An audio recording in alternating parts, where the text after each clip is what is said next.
এখন আমি কথা বলবো চার্লি চ্যাপলিনের মডার্ন টাইমস নিয়ে।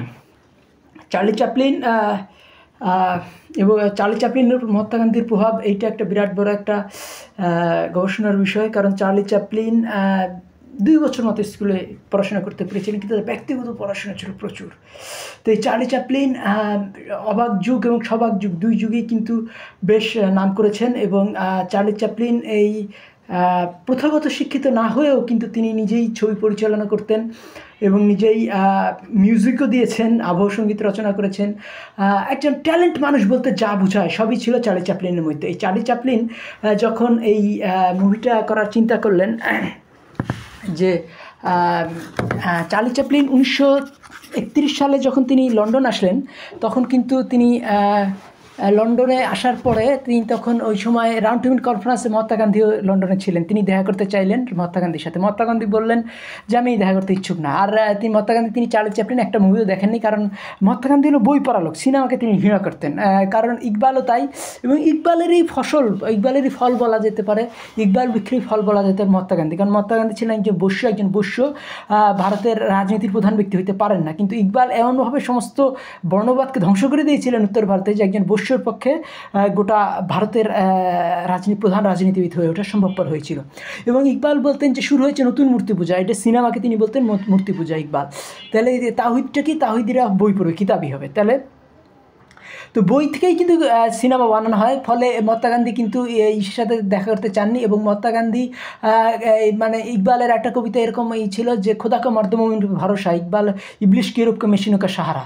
তাহলে পুরুষ মানুষের উপরে ভরসা করে কি আল্লাহ, আর ইবলিশ কী করে, ইউরোপের মেশিন দিয়ে লাফালাফি করে। তাহলে এই ধরনের যে কথাবার্তা, মানে ইউরোপের মেশিন আমি ইউজ করবো, কিন্তু ইউরোপের মেশিনে খারাপ দিক সম্বন্ধে আমাকে জানা থাকা চাই। তাহলে এই জিনিসটা আমাদের খেয়াল রাখতে হবে যে খোদা কা মর্দ মোমিন পে ভরসা, এটা বিখ্যাত লাইন।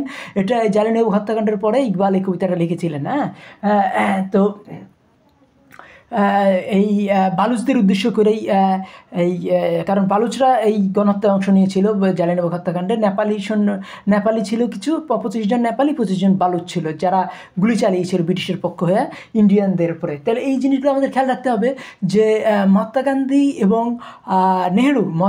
এবং নেহরু এবং এদের উপরে ইকবালের প্রচণ্ড প্রভাব ছিল। এবার ইকবাল কিন্তু এশিয়ান শ্রেষ্ঠত্ব ইউরোপের উপরে এটা মানতেন, এবং সেই জন্য কিন্তু তিনি এই জিনিসগুলো কিন্তু আবার ইসের কাছে কনভে করছিলেন, কার কাছে, এই চার্লি চ্যাপলিনের কাছে। চার্লি চ্যাপলিন যখন তার সঙ্গে দেখা দিলেন, তখন তারপরেও চার্লি চ্যাপলিন তাকে ছাড়তে যাচ্ছিলেন না, বলছে আমার প্রার্থনার সময় হয়ে গেছে, আমি এখন যাব।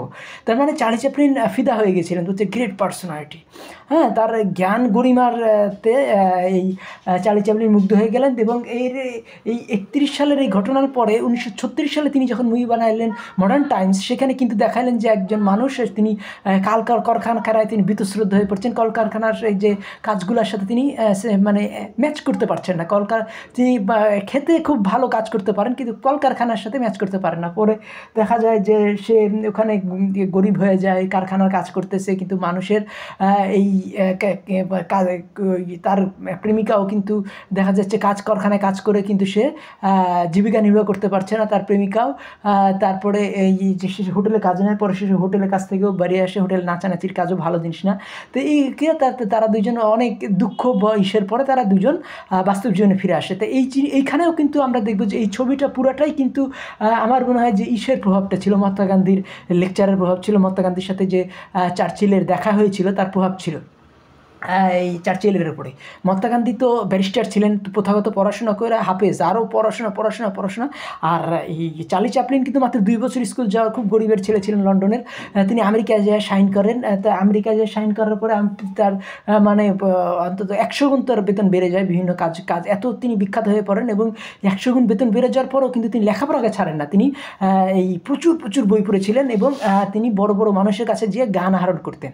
আইনস্টাইনের সাথে দেখা করেছিলেন চার্চিল, আরও অনেক বড় জর্জ বার্নার্সের সাথে দেখা করেছিলেন।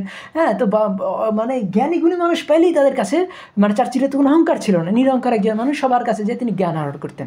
তো পরপর তার 4 বছর 1936 সালে যে যখন এই মুভিটা হলো, নাম কি বলে, মডার্ন টাইমস, তারপরে আরেকটা মুভি করলো 1940 সালে। এই মুভিটা হলো গিয়া এই অনেকে বলে যে চার্চিলের সর্বশ্রেষ্ঠ মুভি, এটা হলো গিয়া দ্য গ্রেট ডিক্টেটর। এই গ্রেট ডিক্টেটর মুভিতে তিনি হিঙ্কেল নামে একজন চরিত্র রাখলেন হিটলার হইছে তিনি, মানে হিটলার যে অস্ট্রিয়া দখল করতেছে ইটালির সাথে সম্পর্ক, হ্যাঁ, তো অস্ট্রালিচ এরকম নাম দেয়, অস্ট্রিয়ার নাম দেয় ওই মুভিতে।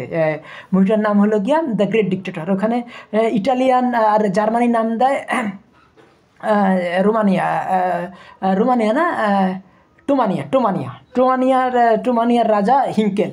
তো হিঙ্কেলের মানে এটা হিটলার আদলে যে গড়ে তোলা হয়েছে এবং তার মুখের ভাষাগুলো জার্মান দেওয়া হয় এবং বলা হয় যে বলতেছেন ইহুদিরা গণতন্ত্র হলো গিয়া দুর্গন্ধ, ইহুদিরা দুর্গন্ধ এরকম, তারপরে এই ভোট দুর্গন্ধ, হ্যাঁ, সবাইকে আমাদের কী করতে হবে, ডিক্টেটরশিপ অনুযায়ী চলতে হবে। হিটলারের কথাগুলোই তিনি এখানে মিমিক্রি করেন কে এই, আর ইহুদিরাই দেশের সমস্ত ধ্বংসের জন্য দায়ী, ইহুদিদের বিরুদ্ধে বক্তৃতার পর বক্তৃতা দিতে থাকেন কে এই হিঙ্কেল আর কি। তো ওই শেষমেশ হিঙ্কেলের মতোই থাকে ওই নাপিত, একটা ইহুদি নাপিত যার হিঙ্কেলের মতোই চেহারা, কিন্তু এখানে জনগণ করে কি ওই হিটলারকে কি ওই মানে নিজের মানে ছদ্মবেশে, সে নাপিতের ছদ্মবেশে দেশের অবস্থা দেখতে যায়, আর জনগণ মনে করে এইটাই সেই নাপিত, হ্যাঁ, এই ইহুদি নাপিত।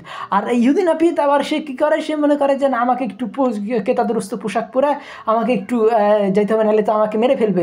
ইহুদিদের তারা ঘৃণা করে, ইহুদিদেরকে প্রতি নির্যাতন হচ্ছে।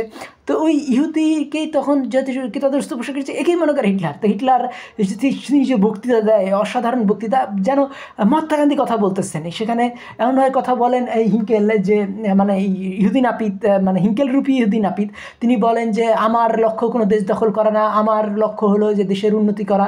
এই যে কলকারখানায় মেশিন দিয়ে আমি অন্য দেশ আক্রমণ করতে চাই না, আমরা বেশি বেশি উৎপাদন করতে চাই, সেগুলো বিক্রি করে পয়সা কামাতে চাই এবং আমাদের পরিবার যাতে ভালো খায়, ভিন্ন দেশে যখন জিনিসপাতিগুলো যাবে আমাদের বাণিজ্যের জিনিসপাতি, তারাও সেগুলো ইউজ করে মানে সুখে শান্তি থাকবে এবং এই দেশ এই টোমানিয়া বিজ্ঞানে অনেক উন্নত, আমরা সে দিয়ে মানুষ জাতির সেবা করতে চাই এবং আমরা যারা অভাবী, যারা তাদের প্রতি আমার সমস্ত কর্তব্য, আমার দেশ দখল করার কোনো উদ্দেশ্য নাই। সবাই অবাক হয়ে যায়। তখন ওই যে তার এই যে ইহুদি নাপিতের প্রেমিকা, সে তো বুঝতে পারে এটা আসলে তার প্রেমিক, এটা ফুয়েরার হিঙ্কেল না। তো এই ফুয়েরার হিঙ্কেল এখানে এই মুভিটা শেষ হয় যে দেখা যায় যে এই যে মানে একটা আশাবাদ নেই। 1940 সালে তখনও তা আমেরিকা আশা করছিল যে এই হয়তো জার্মানি মানে থেমে যাবে একটা পর্যায়ে। 1939 যুদ্ধ শুরু হয়ে গেলেও কিন্তু মানে যুদ্ধটা ওই মাত্রায় ব্যাপক হয়নি, যেটা পরবর্তীতে আমেরিকা ও রাশিয়া জড়িয়ে যায়, একেবারে অবস্থা একেবারে খারাপ হয়ে যায়। এবং সেটা হলে গিয়া যে ওই এই যে জাপান যখন আমেরিকা বোম্বিং করে, আবার রাশিয়া জার্মানি যখন রাশিয়া আক্রমণ করে, তখন গোটা পৃথিবীব্যাপী যুদ্ধটা বিস্তৃত হয়ে যায়। কিন্তু চার্লি চ্যাপলিন আশা করেছিলেন যে এই হিটলারের এই পাগলামিগুলো থামবে এবং গোটা জাতি এক সুস্থ সুন্দর ভবিষ্যতের দিকে এগিয়ে যাবে। তো যে কথাগুলো তার মুখ দিয়ে বলেইছিলেন, সেই কথাগুলো যেন এই ইসের কথা, এই যে নাম কি বলে, প্রতিটা লাইন যেন মনে হচ্ছে মহাত্মা গান্ধীর কথা। মহাত্মা গান্ধী যে শান্তির কথা বলছেন, কিন্তু যে তিনি যে এই বিজ্ঞানের কথা বলেন মহাত্মা গান্ধী বা ইকবাল, তারা কিন্তু সেই বিজ্ঞানটা মানবতার ক্ষেত্রে কাজ করবে। সেই বিজ্ঞান মানবতার উপরে নেতৃত্ব দিয়ে দেশে দেশে যুদ্ধবাদী দেবে না, এই কলোনিয়ালিজম করবে না, মানবতাকে যে শ্রদ্ধা মহাত্মা গান্ধী করতেন, সেটাই যেন তার এই গ্রেট ডিক্টেটর মুভিতে ছাপ ফেলেছে। কাজেই মহাত্মা গান্ধীকে বাঙালি বুঝে না বলেই কিন্তু উত্তর ভারত, দক্ষিণ ভারত বা পাকিস্তানের এই মতো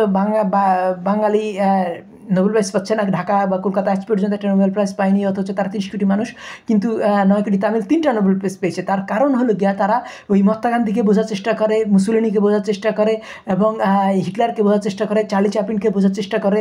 হ্যাঁ, তো এই জিনিসগুলো যখন আমরা বুঝতে পারো, তখন কী হবে, বাঙালিও সায়েন্সে নোবেল প্রাইজ পাবে, বাঙালিও ভয় যাবে না। আমার কথাগুলো ভালো লাগলে আমার চ্যানেল সাবস্ক্রাইব করুন, লাইক বাটন ক্লিক করুন। ধন্যবাদ।